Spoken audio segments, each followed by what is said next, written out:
பேரறிஞர் அண்ணாவுடைய மண் இந்த மண். ஆனா பேரறிஞர் அண்ணா அவர்கள் திமுக தொடங்கியவர், நிறுவனர், திமுக நிறுவனர். அவர் கடைசி காலம் வரைக்கும் 69ல அண்ணா அவர்கள் மறைந்தார்.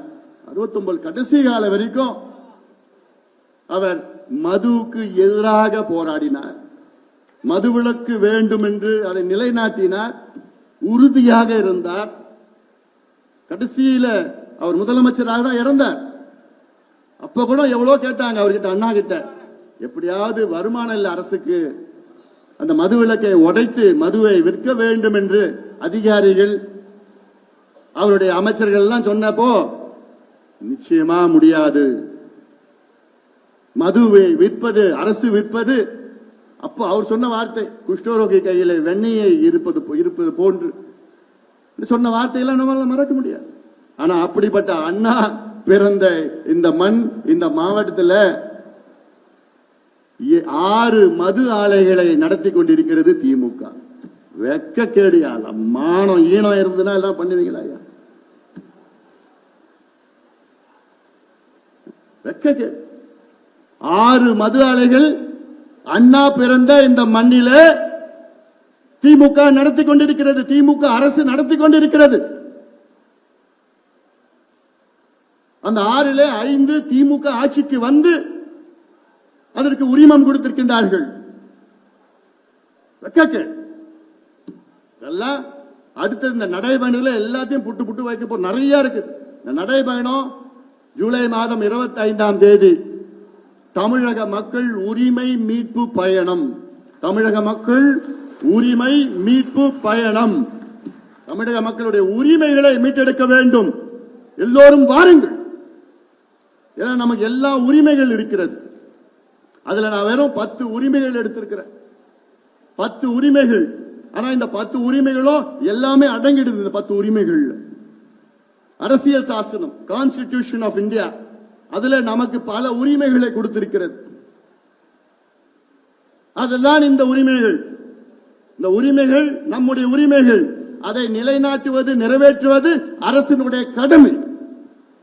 ஆனா இந்த திமுக அரசு நிறைவேற்றிச்சா அதை பத்தி என்னன்னு தெரியாது.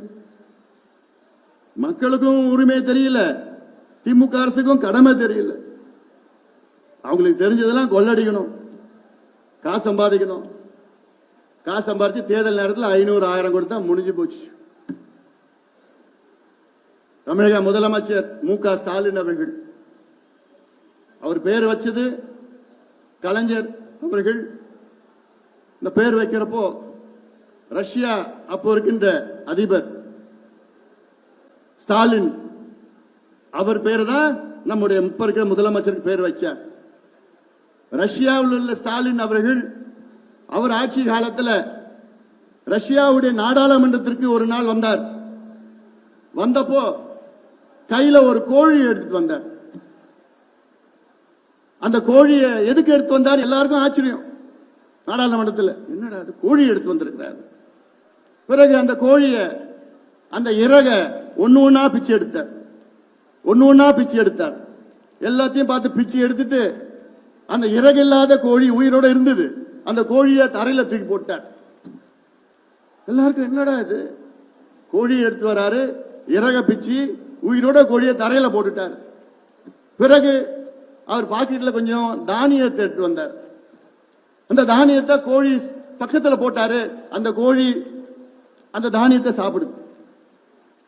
இறகில்லாத சாகிற நிலையில இருக்கிற அந்த கோழி, ஆனாலும் அப்போ அந்த தானியத்தை சாப்பிடுது. பிறகு வேற என்ன பண்ணாரு? அந்த தானியத்தை கொஞ்சம் கொஞ்சமா போட்டு அவரை நோக்கி போட்டாரு. அந்த தானியத்தை அந்த கோழி எப்படியோ துடிச்சு துடிச்சு அந்த தானியத்தை வந்து சாப்பிட்டு சாப்பிட்டு அவருக்கு கிட்டே வந்துடுச்சு. அப்ப சொன்னாரு, இதுதான் மக்களுடைய நிலை.